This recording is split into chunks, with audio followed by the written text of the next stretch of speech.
When it comes to your classroom management, one of your main goals is to reinforce behaviors you want to see in your classroom. However, if you're not careful or strategic, you can end up doing the opposite. So in today's video, I'll be sharing how to stop reinforcing negative student behaviors in your classroom.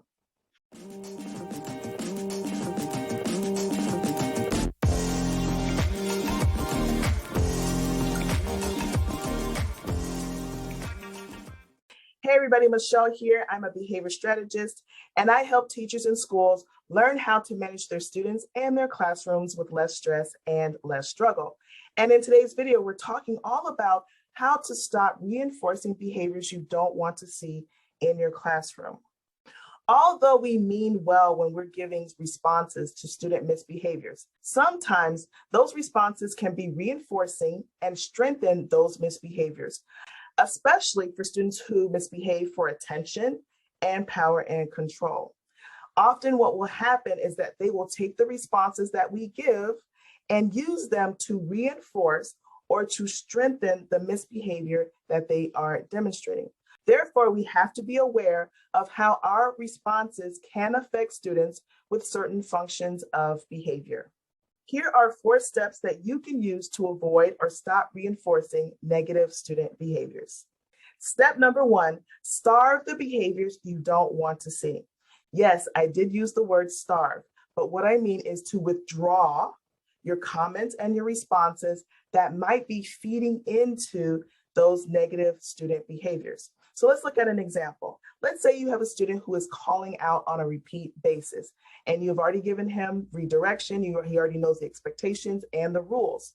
So if they are misbehaving for power and control or attention, the fact that you go over to them and you comment, the fact that you give them a look, the fact that you give attention to that misbehavior ends up strengthening their behavior, ends up reinforcing what they are doing. And so you want to withdraw and hold back from that. Let's say you have a student who is not doing work, and the reason they're not doing it is because either they want attention or they're trying to control the situation that is happening in the classroom. And they know that you typically will go over to their desk, you'll say, what's going on? You'll ask a bunch of questions, you'll offer support, you'll offer help. Some of you may give them some one-on-one time, and they know that every time I don't do work, I'm going to get that attention. And so what it ends up doing is reinforcing or strengthening the behavior you don't want to see. So once again, you're going to starve it or withdraw from going over to the desk or making a comment. That doesn't mean you don't address it, but it does mean that you're going to be very wise and strategic in how you respond to that behavior.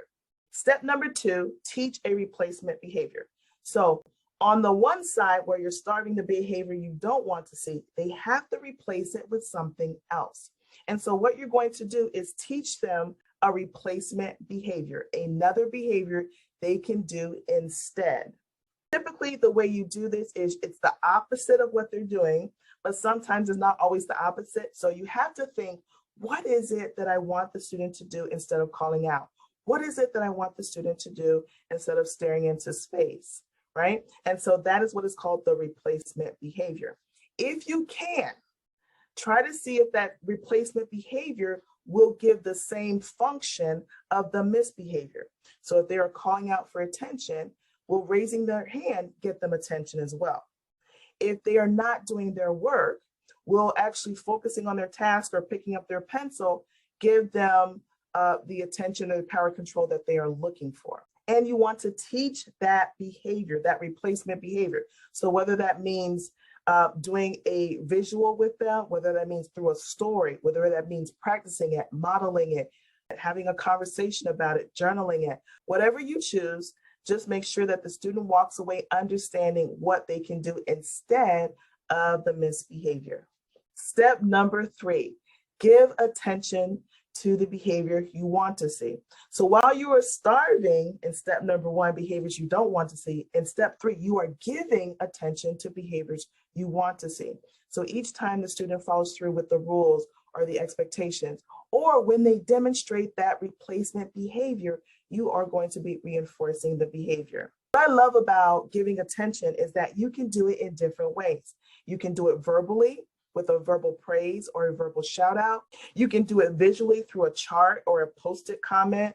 You can also do it with a signal like a thumbs up or whatever signal you choose to use.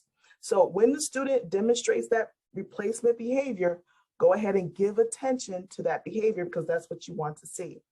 And finally, step number 4, reinforce the changes.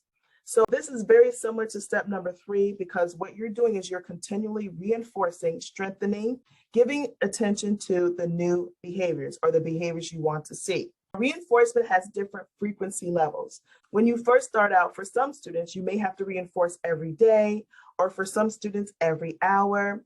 Then you want to start to fade that out to a couple of times a week, maybe fade it out to once a week. Then you can fade it out to a couple times a month until they are on that same frequency as the rest of the class. That's like the baseline of where you can stop. So when you start reinforcing the new replacement behaviors, don't think, oh my goodness, I'm going to have to do this every single day. That usually is not the case. You really can start to fade that out after about a week, maybe 2, and you fade it all the way until your student is getting the same amount of reinforcement as the rest of the class. So there you have it, 4 steps to stop reinforcing negative behavior. You want to starve the behavior that you don't want to see, give a replacement behavior, then give attention to the behavior you want to see, and then continue to reinforce the changes. I hope this was helpful. If you have any questions, leave your questions in the comments below. I will see you in the next video.